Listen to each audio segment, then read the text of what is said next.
Metro का expansion भी हमें करना है, उसके लिए भी हम काम कर रहे हैं। और दूसरी ओर हम हमारी जो पब्लिक ट्रांसपोर्ट हम PMPML उसमें भी काम कर रहे हैं। पिछले 5 साल में पुणे में हमने 1500 नई बसेस लाई, वो सब इलेक्ट्रिक और CNG बसेस थी। यानी कि यहाँ पे हमने पर्यावरण का भी विचार किया है। अजीत दादा ऐसा नेता है कि उन्होंने जो पार्टी का उनका सिंबल था वो भी उनको मिला, और उसके साथ केडर भी है। अजीत दादा की खासियत है कि वो नेता तो उनके साथ आए हैं, लेकिन केडर भी उनके साथ आई है। गोपीनाथ मुंडे साहब मेरे लिए तो आदर्श है, पहले थे, आज भी और हमेशा रहे। तो मैं पार्टी में जैसे काम करता गया तो स्वाभाविक रूप से अनेक नेताओं से मैं संपर्क में आया। देवेंद्र जी है, नितिन गडकरी साहब है। मुझे लगता है कि ये भी लोग जो है ना, बहुत समाज में उनकी प्रतिमा है, जनमानस में उनके लिए एक अच्छी भावना है। तो आप किसका आदर्श सामने रखते हैं, ये भी बहुत मायने रखता है। दोनों अलग अलग गवर्नमेंट में हम क्या अंतर है। कांग्रेस के समय में गवर्नमेंट इतने बड़े प्रोजेक्ट लाते थे, उसकी नींव रखते थे, लेकिन कभी उद्घाटन भी नहीं हुआ, काम पूरा भी नहीं हुआ। मोदी जी गवर्नमेंट का अनुभव पुनः ने लिया है कि जिनके हाथों से यहाँ पे नींव रखी गई, जिन्होंने काम शुरू किया, उन्होंने उसका उद्घाटन भी किया। तो ये अंतर है ना। नमस्कार, मैं हूं प्रतिभा चंद्रन और नवभारत में आप सभी का स्वागत है। चुनाव सर पर है और हमारे साथ आज पुणे के भारतीय जनता पार्टी के प्रत्याशी मुरलीधर जी मोहोळ है। मुरलीधर जी की खासियत ये है कि महापौर रह चुके हैं, और महापौर उस समय में रहे जब कोविड का संकट मंडरा रहा था, और वहां पर उन्होंने जो काम किया वो आज भी पुणेकर शायद नहीं भूले होंगे। मुरलीधर जी, कोविड का समय था और आप मेयर थे, एक बहुत चुनौती भरा समय था वो, तो आप उसके बारे में पहले जानना चाहेंगे आपसे। जी बिल्कुल, ये पूरे विश्व पे ये संकट था। पुणे में तो इतनी बड़ी जनसंख्या है, तो स्वाभाविक रूप से पुणे में भी कोरोना का संसर्ग बहुत बड़ी मात्रा में फैला। और उस समय मुझे जो चैलेंजिंग टाइम था, मेरे लिए बहुत कठिन समय था जी। कि आप खुद भी पॉजिटिव थे, परिवार में कई लोग पॉजिटिव थे। जिस शहर का मैं प्रथम नागरिक करके काम कर रहा हूँ, तो पूरे फैमिली का मैं यानी कि मैं पालक हूँ। एक हम बोलते हैं ना कि हमारे जो कुटुंब का जो हमारे फैमिली का प्रमुख रहता है, तो उस भूमिका में मुझे काम करना पड़ रहा था। तो बहुत कठिन समय था, लेकिन मुझे बहुत अभी भी आज वो सब समय याद है। जिससे पुनावासियों ने मिलकर काम किया, एक साथ काम किया, और मुझे लगता कि इससे मुझे काम करने में बड़ी आसानी हुई, और सबने मिलकर अच्छा काम किया। और उस संकट में उससे बाहर निकलने के लिए हमें बहुत काम करना पड़ा, और ये कभी मैं भूल नहीं सकता। आज हम जहां बैठे हैं वो है पुणे की मेट्रो।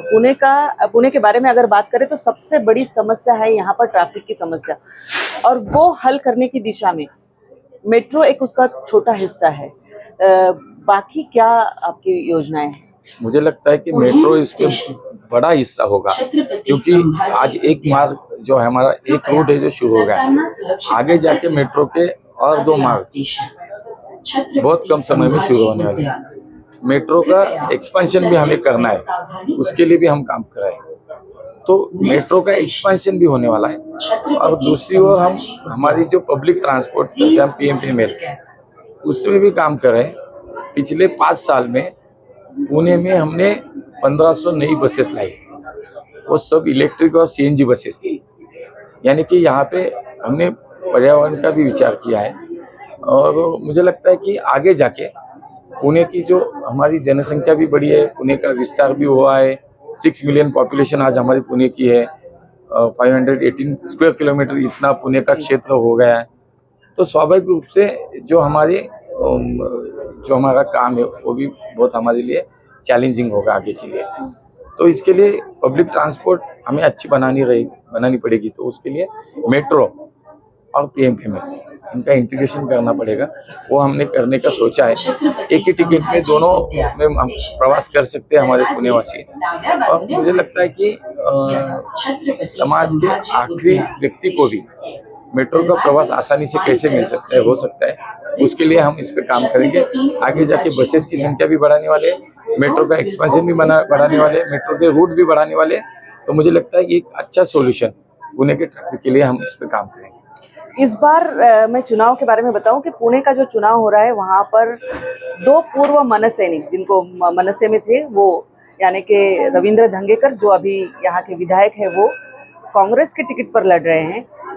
वंचित बहुजन आघाड़ी के टिकट पर वसंत मोरे लड़ रहे हैं, जिन्होंने अभी चुनाव जाहिर होते ही अपना जो मनसे का हाथ छोड़ा और वंचित का टिकट लिया।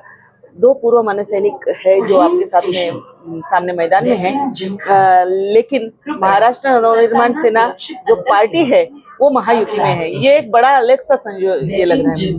हाँ बिल्कुल, वो दोनों भी पहले मनसे में काम करते थे, वो मनसे के कार्यकर्ता थे, लेकिन वो पार्टी उन्होंने छोड़ी। लेकिन मेरे साथ अभी राज साहब ठाकरे ने घोषित किया है कि पूरे महाराष्ट्र नवनिर्माण सेना से भी मिले थे। नवनिर्माण सेना महायुति के साथ काम करेगी, उनको सपोर्ट करेगी। तो मुझे लगता है कि मेरी जो हमारी ताकत है वो और बड़ी है। महायुति में 4 पार्टी थे, 5 पार्टी 6 थे, अभी मनसे हमसे एक साथ काम करने मनसे का जो उन्होंने निर्णय लिया, तो बिल्कुल हमारी ताकत भी बड़ी है। उनका संगठन शहर में बहुत अच्छा है। एक समय में उनके 29 यहाँ पे पार्षद हुआ करते थे। आज भी उनका वोट शेयर इस शहर में बहुत अच्छा है, क्योंकि उनका संगठन अच्छा है आज भी। तो हमारी ताकत बिल्कुल बड़ी है। तो मन से पार्टी में काम करने वाले कार्यकर्ता के साथ पार्टी हमारे साथ, तो उनके वो अलग पार्टी में काम करते। एक और बात मुझे ये पूछना है कि देखिए, शिवसेना के साथ चाहे कुछ भी हो जाए, 2019 से पहले तक आपकी एक नेचुरल अलायंस थी, जिसके चलते शिवधनुष और कमल ये साथ में रहा है। इस बार राष्ट्रवादी का जो अजित पवार का जो पक्ष है वो आपके साथ में है। घड़ी के वोट कितने ट्रांसफर होंगे, मतलब ग्राउंड लेवल तक ये जो जिस तरह का ये जाना चाहिए, और आगे वो भी शरद पवार के खिलाफ है, ऐसे नहीं है कि नहीं। मुझे लगता है कि जैसे आपने शिवसेना का बोला नेचुरल अलायंस है हमारी, तो वो तो स्वाभाविक है। एनसीपी का क्या है कि अजित दादा ऐसा नेता है कि उन्होंने जो पार्टी का उनका सिंबल था वो भी उनको मिला, और उसके साथ केडर भी है। अजित दादा की खासियत है कि वो नेता तो उनके साथ आए हैं, लेकिन केडर भी उनके साथ आई है। तो मुझे कुछ प्रॉब्लम नहीं दिख रहा है, वो आसानी दिख रहा है, क्योंकि अजित दादा वो उनका सिंबल भी लेके आए, केडर भी लेके आए। और केडर लेके आने से क्या होगा कि वो उनके जो वोटर है, जो उनको मानने वाले, उनके विचार के जो मतदाता है, मुझे लगता है कि केडर आने से वो भी हमारे साथ आएंगे। तो मुझे उसमें कोई दिक्कत नहीं दिखाई देगी। आप बहुत युवा अवस्था में भारतीय जनता पार्टी और आरएसएस के साथ में खास तौर से जुड़ गए, और कौन से नेता थे कि जिसके साथ में आप गुरु हुए, उनसे उनका प्रभाव रहा, उनसे सीखा आपने?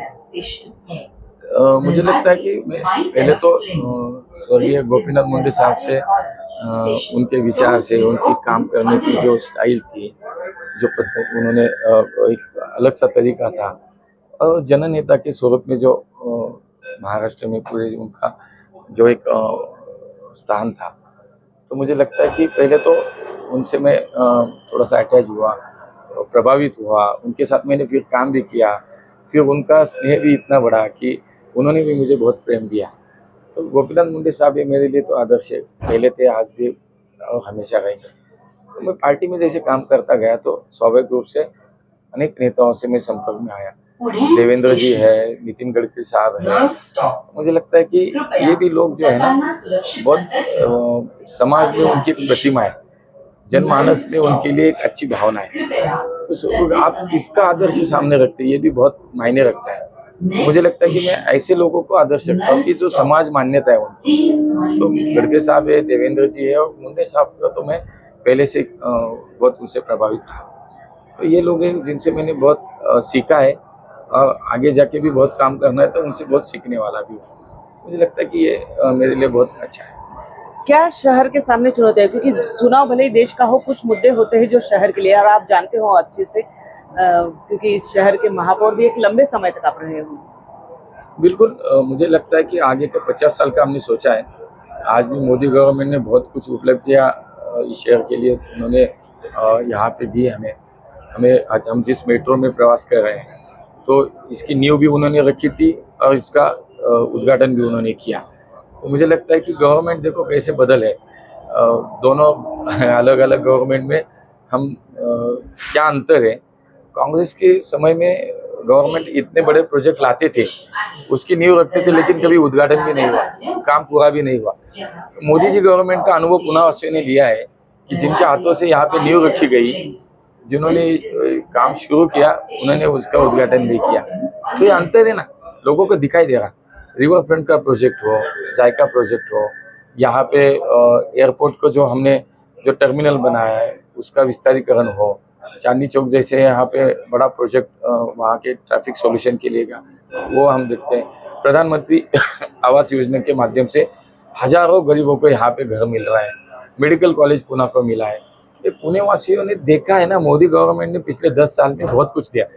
मोदी गवर्नमेंट ने जो जो योजनाएं बनाई ना, मुझे लगता है कि समाज के आखिरी व्यक्ति से लेकर यहाँ पे युवाओं के लिए, महिला के लिए, मुझे लगता है कि किसान के लिए, यहाँ के बिजनेस के लिए, जो बढ़ने के लिए, आईटी के लिए जो जो कुछ किया है ना, तो मुझे लगता है कि आज तक पूरे देश में 31 लाख करोड़ रुपए सीधे लोगों के अकाउंट में जमा हुए हैं।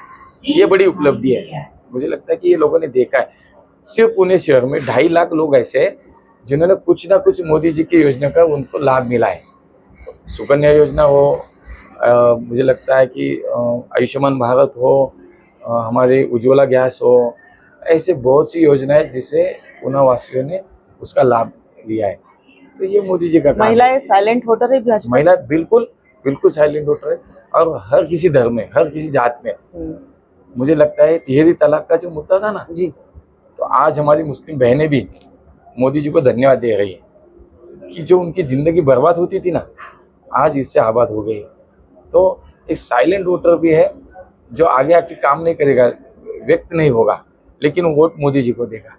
तो समाज का हर स्तर में मोदी जी के बारे में पॉजिटिव एक रिस्पॉन्स हमें जहाँ भी हम जाते हैं हमें मिल रहा है। तो मुझे लगता है यही उपलब्धि हमें मिली है मोदी गवर्नमेंट से। पुणे के नागरिक बहुत खुश है, मुझे कोई प्रॉब्लम नहीं दिख रही। टिकट जब मिला तो पहली खबर किससे हुई, किसने आपको बताया? और टीवी ने बताया। टीवी ने बताया और मुझे। फोन हमारी पार्टी में सिस्टम ऐसी है, किसी को पहले बताया नहीं जाता। फिर बाद में एग्जैक्टली क्या हुआ कि कौन से नेताओं का फोन आया आपको जब ये हुआ? और क्या मोदी जी से कभी एक 1-on-1 आप मिले और कभी कोई बात हुई? नहीं, हमारे में पार्टी में सिस्टम है। पहले किसी को नहीं बताया था तुझे टिकट देने वाले, क्योंकि एक सिस्टम है यहाँ पे। नीचे से ऊपर तक सर्वे किए जाते हैं, रिकमेंडेशन होती है। यहाँ की हमारी टीम प्रदेश को बताती है, प्रदेश की टीम सेंट्रल को बताती है, फिर हमारी पार्लियामेंट्री बोर्ड की टीम बैठती है। वहाँ पे सब नामों का वहाँ पे चर्चा होती है और एक नाम फाइनल होता है। मैंने भी टीवी पे देखा, लेकिन उसके बाद मैंने किसी को, मुझे फोन नहीं, मैंने 10 फोन किए। सभी हमारे नेताओं को धन्यवाद दिया, सबको धन्यवाद दिया। सभी हमारे नेता, देवेंद्र जी है, चंद्रकांत दादा है, पावन पुलिस साहब है, ये सबको मैंने घर पे सबको मैंने धन्यवाद दिया कि मुझे कार्यकर्ता के स्वरूप पे पार्टी ने आपने मुझे यहाँ पे जो मुझे मौका दिया है, मैं बिल्कुल उस पर खरा उतरूंगा। लोगों की जो अपेक्षा है, जो पार्टी की अपेक्षा है, उस पर मैं खरा उतरूंगा। और जो एक्सपेक्टेड है लोगों को, एक हमारा जनप्रतिनिधि क्या काम करेगा, क्या काम करना चाहिए, मैं बिल्कुल उसी तरह से काम करूंगा। आपको इस चुनाव के लिए बहुत बहुत शुभकामनाएं। धन्यवाद। तो नवभारत से बात कर रहे थे, दिल खोल के सारी बातें बता रहे थे। इस तरह के साक्षात्कारों के लिए आप हमारा चैनल जरूर देखिए। आपके जो सुझाव होंगे वो हम तक जरूर पहुंचाइएगा, और किन व्यक्ति से आप मिलना चाहते हो वो भी बताइए, हम उनसे आपको रूबरू कराने की कोशिश करेंगे। नमस्कार।